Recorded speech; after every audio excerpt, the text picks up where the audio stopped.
Bonjour, chers amis, frères et sœurs, les enfants. Nous sommes le mercredi 29 avril 2020, rendez-vous du matin. Amen. Soyez fortifiés dans la grâce de notre Père et en son Fils, notre Seigneur Jésus-Christ et Sauveur. Bien-aimés, en lui nous possédons la plénitude que l'Esprit nous communique grâce sur grâce. Et aujourd'hui c'est encore un jour de grâce. Amen. Nous allons prendre aujourd'hui le dernier chapitre de Daniel, le 12. C'est vrai qu'on en a sauté quelques-uns, mais comme je l'ai dit, on fera ça après le confinement, quand nous serons à l'église et nous prendrons un peu plus de temps. Amen. Daniel, comme l'Apocalypse, ce sont des livres de la révélation des temps de la fin. Il est dit de Daniel, homme bien-aimé. Et dans les évangiles, on s'aperçoit que Jean est appelé le disciple bien-aimé. Nous savons que Jean a beaucoup parlé sur la vérité. Amen. Et Daniel aussi parlera de la vérité à 4 reprises. Voyez-vous, c'était 2 hommes qui étaient attachés à Dieu. Il y a la vérité. Et Dieu va les prendre, ces 2 hommes, et il va leur révéler les temps de la fin. Et ils nous ont transcrit cela dans sa parole. Amen. Prenons le chapitre 12, donc à partir du premier verset. En ce temps-là se lèvera Michaël, le grand chef défenseur des enfants de ton peuple, et ce sera une époque de détresse, telle qu'il n'y en a point eu de semblable depuis que les nations existent jusqu'à cette époque. En ce temps-là, ceux de ton peuple qui seront trouvés inscrits dans le livre de vie seront sauvés. Amen. Jésus, dans Matthieu 24, va dire ceci, verset 21, « Car alors, la détresse sera si grande, il n'y en aura point eu de pareil depuis le commencement du monde jusqu'à présent, qu'il n'y en aura jamais. » Frères et sœurs, nous devons prier, nous attacher à Christ, parce que les jours qui sont devant sont mauvais. Amen. Et il nous est dit aussi que pour être sauvés, nos noms doivent être inscrits dans le livre de vie. Amen. Dans Luc chapitre 10, verset 20, Jésus va dire à ses disciples qui revenaient d'une mission où ils avaient accompli des miracles, les démons avaient été chassés et tout cela, ils se réjouissent devant Jésus, et Jésus leur dit, chapitre 10, verset 20, « Réjouissez-vous de ce que vos noms sont inscrits dans le livre des cieux. » Amen. Amen. Nos noms sont inscrits. Mais pour être sauvés, nous devons accepter le sacrifice de la croix. Jésus est mort pour nos péchés, je me repens, je me tourne vers lui, et là, parce que mon nom est inscrit, alors je suis sauvé. Mais si de moi-même je refuse Christ, alors mon nom est effacé, et je ne serai jamais sauvé, et j'irai dans les tourments éternels. Amen. D'ailleurs, il est dit, au verset 2, plusieurs de ceux qui dorment dans la poussière de la terre se réveilleront, les uns pour la vie éternelle, les autres pour l'opprobre éternel, pour les tourments éternels. Amen. Et nous trouvons cela dans la parole de Dieu. Et nous voyons dans Matthieu chapitre 25, chapitre 25, 46, il est dit, « Et ceux-ci iront au châtiment éternel, mais les justes à la vie éternelle. » Il y a 2 chemins, le chemin de la vie et le chemin de la mort. Ce matin, choisis la vie, chers amis. Amen. Ensuite, il est dit, « Ceux qui auront été intelligents brilleront comme la splendeur du ciel, et ceux qui auront enseigné la justice à la multitude brilleront comme les étoiles à toujours et à perpétuité. » Amen. Ceux qui ont été intelligents. Dans la Bible, ceux qui ont été intelligents, ce n'est pas ceux qui ont fait l'ENA ou quoi que ce soit. Non, ceux qui sont intelligents, c'est ceux qui cherchent Dieu. Amen. Et il est dit ceci que il y en a qui vont briller comme les étoiles, et d'autres, ils ont juste la lueur du ciel. Amen. Ça nous parle des récompenses et de l'héritage qui appartiennent aux croyants, et nous faisons notre place dans le ciel maintenant.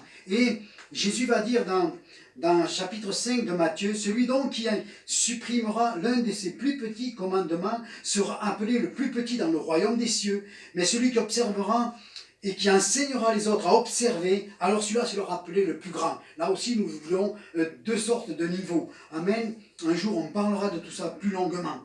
Amen. Maintenant, nous allons voir au verset 4, « Toi, Daniel, tiens secrètes ces paroles et scelle le livre jusqu'au temps de la fin.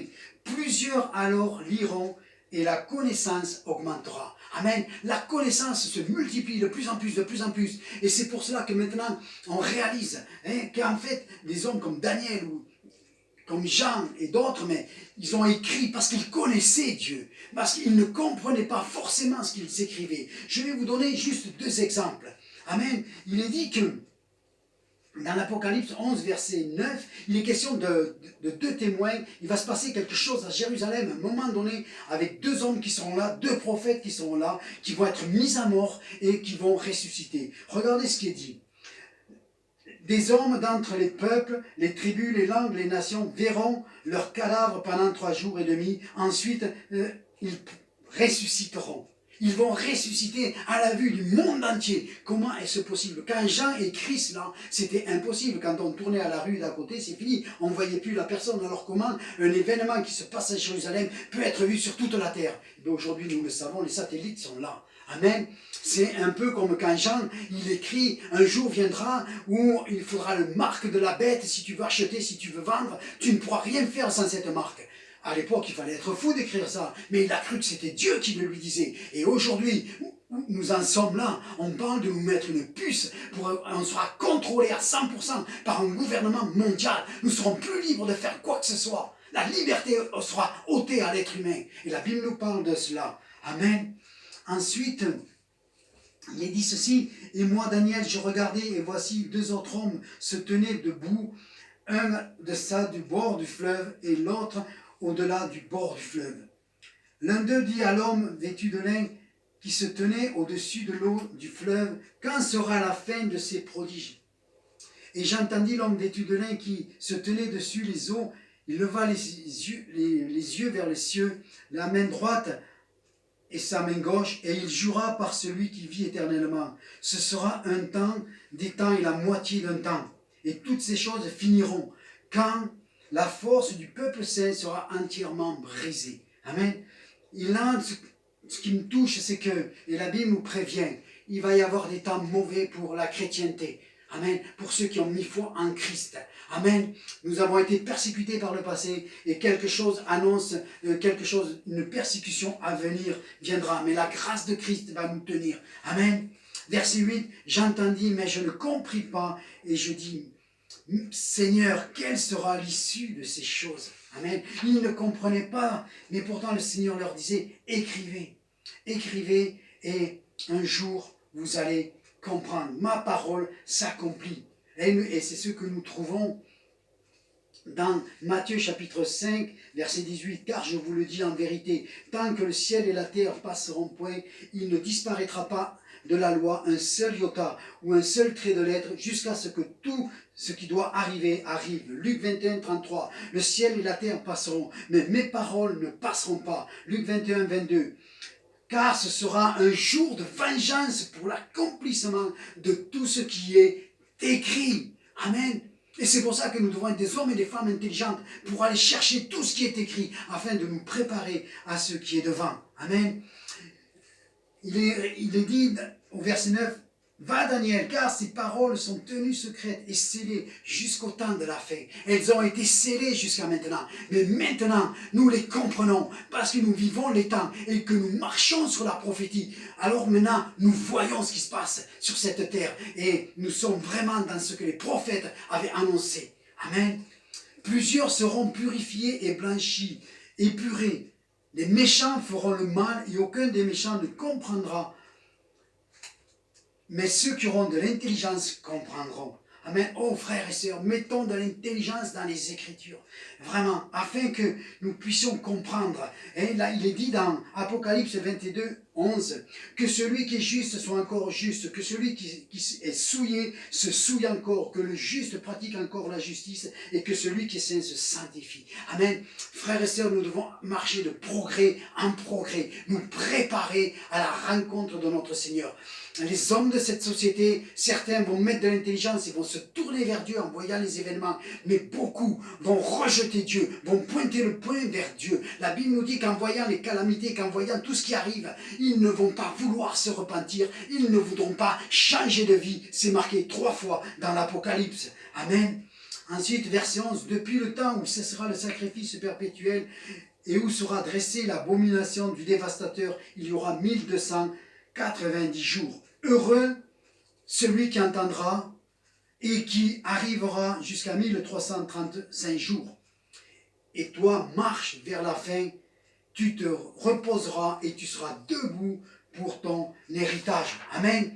Alors, ce que je voudrais pour terminer, c'est dire heureux. Heureux ceux qui sont invités au festin des noces. Amen, de l'agneau.